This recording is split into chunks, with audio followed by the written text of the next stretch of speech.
পাকিস্তানের খাইবার পাখতুনখোয়ার নওশেরা এলাকায় একটি মসজিদে আত্মঘাতী বিস্ফোরণ হয়। এই ঘটনাটি ঘটেছে জুমার নামাজের পরেই। এতে নিহত হয়েছে ৫ জন, আহত হয়েছে ১২ জনের বেশি। ২৮ ফেব্রুয়ারি পাকিস্তানি সংবাদ মাধ্যম জিও নিউজ এই তথ্য জানিয়েছে। দেশ জুড়ে তোলপাড় ওয়ালটন ফ্রিজ কিনে আপনিও হয়ে যেতে পারেন মিলেনিয়ার।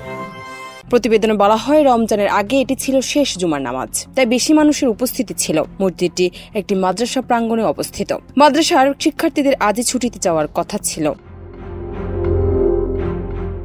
পুলিশ জানিয়েছে, শুক্রবারের নামাজের পর মুসল্লিরা যখন বের হচ্ছিলেন তখন সামনের সারিতে বোমাটি বিস্ফোরিত হয়। খাইবার পাখতুনখোয়া পুলিশের ইন্সপেক্টর জেনারেল জুলফিকার হামিদ বলেছেন, জমিয়ত উলেমায়ে ইসলামের আমির মাওলানা হামিদুল হক হাক্কানি হামলার লক্ষ্যবস্তু ছিলেন। তিনি চিকিৎসারত অবস্থায় মারা গেছেন। মাওলানা হামিদ দারুল উলুম হাক্কানিয়া মাদ্রাসার প্রশাসকদের একজন।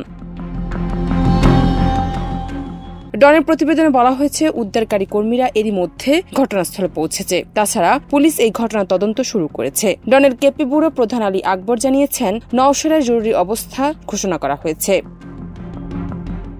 জান্নাত নিপু, দেশ রূপান্তর।